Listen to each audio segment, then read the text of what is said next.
All right, this just happened about an hour ago on Capitol Hill. Take a look at this testimony about Joe Biden, Kamala Harris, Alejandro Mayorkas, and a cover up about very real national security threats from our unsecure border. In San Diego, we had an exponential increase in significant interest aliens. These are aliens with significant ties to terrorism. Prior to this administration, the San Diego sector averaged 10 to 15 SIA arrests per year. Once word was out the border was far easier to cross, San Diego went to over 100 SIAs in 2022, well over that in 2023, and even more than that registered this year. These are only the ones we caught. At the time, I was told I could not release any information on this increase in SIAs or mention any of the arrests. The administration was trying to convince the public there was no threat at the border. Fentanyl is another issue. The San Diego area sees between 80 and 90% of the methamphetamine and fentanyl seizures annually for our entire country.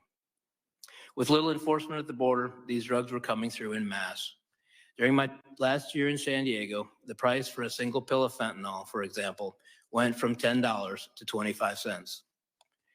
To make matters worse, during 2022 and 23, I had to shut down San Diego traffic checkpoints, which are critical for drug interdiction, because the resources had been diverted to the process and release mission.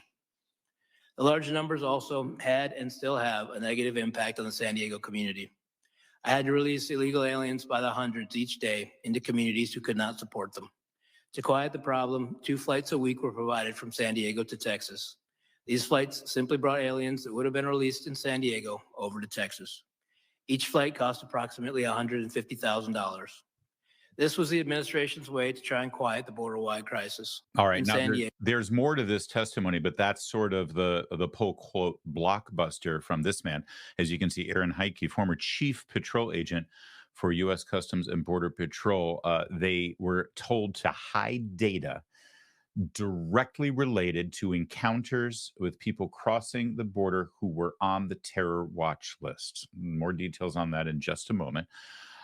They were told to cover up $150,000 worth of flights to fly illegal immigrants to Texas from, it appears, the San Diego area.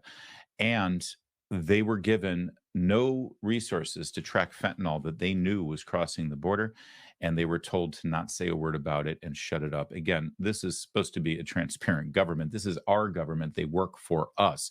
And the only reason to hide that information, because they'll say, oh, well, national security purposes and methods and sources, and we can't let people know this. We got to redact all of that because it has to do with our security. No. Not knowing those details does not endanger our security. Doing what they're doing is what endangers our security. The only reason why they want to redact that information and cover it up and order people to shut their mouths about it is for political purposes. They want to be able to do all of this without you knowing. That's the definition of a political cover-up, and that's exactly what this is.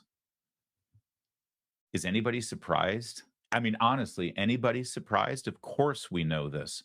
Of course we know that this is what they've been doing because, frankly, for the last 3.5 years, this very cover-up has been happening right before our very eyes.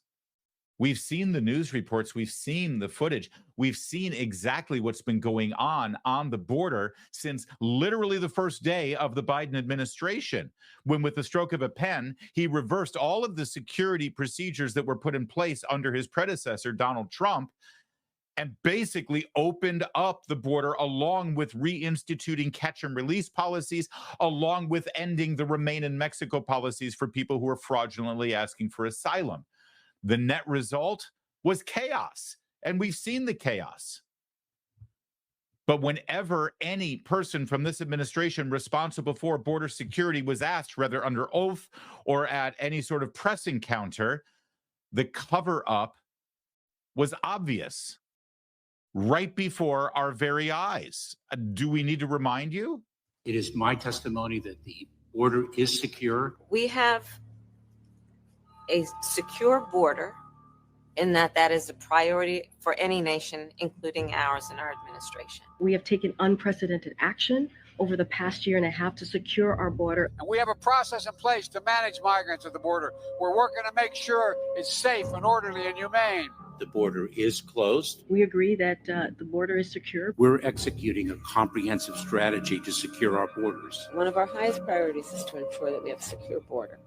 And that is what we are doing. The border is secure. That, of course, from the RNC in a well-produced ad that hammers it home. We show you that because we lived through that. We saw all of those lies. But the only way you get away with those lies is if you order your subordinates, the people who actually know the truth, if you order them to shut their mouths and cover up the truth. That's how you're confident you can get away with all of those lies. That's the cover-up that was just exposed by Mr. Heitke under oath today before the Homeland Security Committee. Let's remind you once again how this was the messaging out of this White House daily as we saw the actual chaos at the border. Watch this one. Do you believe that right now there's a crisis at the border? I think that the answer is no. The border is closed. The border is secure. Is the border more secure under your leadership than when you started? Congressman, the border is secure. We're executing our plan, and I've been very clear and unequivocal in that regard. Yet we have effectively managed an unprecedented number of non-citizens. The border is secure. The border, we are working to make the border more secure. Do you continue to maintain that the border is secure? Yes, and we are working day in and day out to enhance its security, Congress. The Secure Defense Act of 2006 says what? That the Secretary of Homeland Security shall take all actions the Secretary determines necessary to achieve and maintain operational control over the entire international land and maritime borders. Will you testify under oath right now? Do we have operational control? Yes or no? Yes, we do. Chief Ortiz, does DHS have operational control of our entire border? No, sir. Bottom line, the actual people who work at the border, whose job, their sworn duty is to enforce our border, will tell you every single day of the week that we do not have a secure border, that we do not have operational control.